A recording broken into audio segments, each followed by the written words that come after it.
Schweiz gibt es Regeln, die jeder kennt, aber es dir nie beigebracht worden ist, Part 2. Wie zum Beispiel, wenn ich dir Grüezi sage oder so ein Kopfnicken gebe, dann erwarte ich zumindest ein Lächeln oder ein Grüezi oder ein Kopfnicken retour. Bei meinem Dorf, wo ich daheim bin, immer.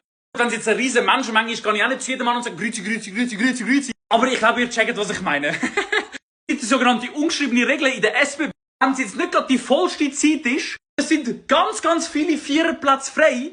Man hat wirklich das Gefühl, man muss sich genau neben dieser Person sitzen, dann ist das okay, aber sitze diagonal von mir und nicht da oder nicht vor mir. In diesem Punkt gibt es auch noch eine Sache. Wir haben recht gehabt übrigens, es sind nicht Regeln, sondern es ist meistens eigentlich der Anstand. Gestern unter das Video haben es extrem viele Leute angesprochen, aber ich nenne es einfach Regeln. Ich frage immer, wenn es ein bisschen voller ist im Zug, ist der Platz noch frei? Wenn ich dich wahrscheinlich nicht verstehe und Kopfhörer drin habe, einfach ein Nicken, ja, ist noch frei, ich weiss, was du gefragt hast, sitz an. Und etwas, was ich immer extrem schön finde, ist, wenn eine ältere Person in den Zug reinkommt und die Leute aufstehen und sagen, bitte sitzen Sie an, ich bestehe drauf. Also die zwei Jungs, die letztens Richtung Glanerland gefahren sind, sehen ja das Video. Oder wenn man zum allerersten Mal zu Besuch geht bei einer anderen Person, dann muss man etwas mitnehmen. Wie Champagner, was weiss ich, irgendetwas zum Essen vorbereiten, egal was, das ist ein Muss. Ich sag so, ich kann nicht aus dem Haus raus, ohne dass ich etwas mitgenommen habe. Am Schluss noch etwas, was es gibt bei den Jungs. Wenn es 4 Pissoir ist, hat man immer 1 Pissoir Abstand. Ich weiß halt nicht, wie es bei den Frauen ist, aber